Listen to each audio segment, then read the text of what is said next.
Welcome friends, आपका मेरे motivational channel में बहुत बहुत स्वागत है। एक सेठ से लक्ष्मी जी रूठ जाती हैं और रूठी हुई लक्ष्मी जाते हुए सेठ जी से बोल रही है कि मैं जा रही हूँ, मेरी जगह नुकसान आ रहा है, तैयार हो जाओ। लेकिन मैं तुम्हें अंतिम भेंट जरूर देना चाहूँगी, मांगो जो भी तुम्हारी इच्छा हो, मेरे से आप मांग सकते हैं। सेठ था वो बहुत समझदार था।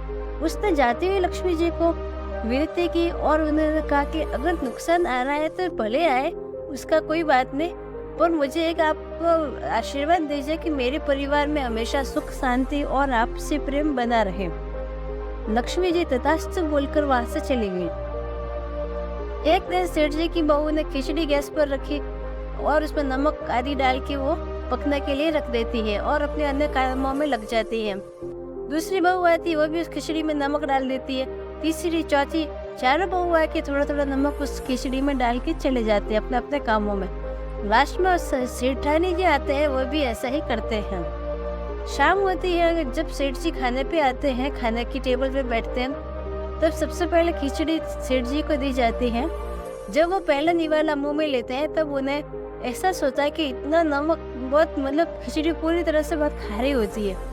तब वो समझ जाते हैं कि नुकसान ने दस्तक दे दी है, नुकसान घर में आने वाला है। तब वो चुपचाप से खिचड़ी खा के चले जाते हैं। फिर घर का बड़ा बेटा आता है, वो अपने खिचड़ी खाने के लिए बैठता है, पहला निवाला लेता है, उसको भी बहुत खारी लगती है। तब वो सवाल पूछता है कि क्या पापा खाना खा के गए? तो उस सभी जन कहते हैं कि हाँ, खा के गए। तब वो पूछता है कि क्या उन्होंने कुछ कहा? तब सब उत्तर देते हैं कि नहीं, उन्होंने कुछ नहीं कहा।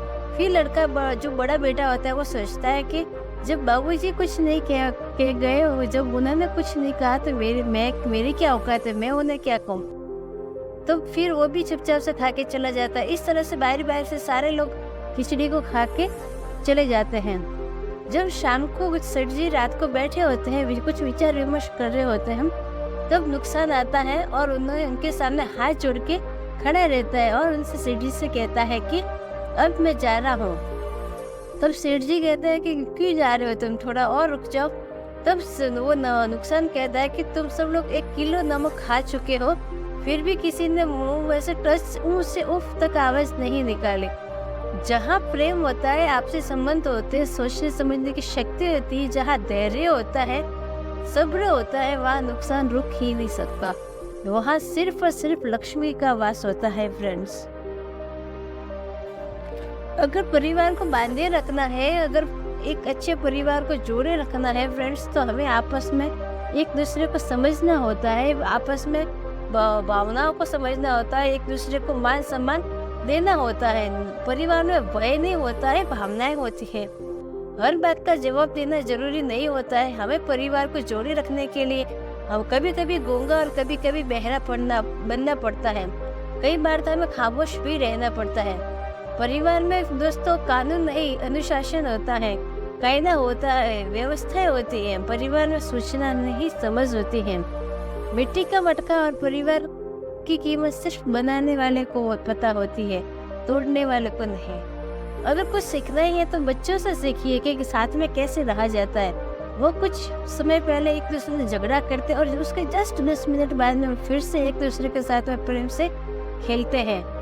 तो फ्रेंड्स, एक दूसरे को समझना, धैर्य रखना, सब्र करना और भावनाओं को समान सम्मान करना, यही एक परिवार की रीत होती है। और जो इस रीत पे चलता है, वहाँ नुकसान का कोई काम नहीं होता, वहाँ नुकसान कभी ठहर ही नहीं सकता, उस परिवार की शांति कभी भंग हो ही नहीं सकती।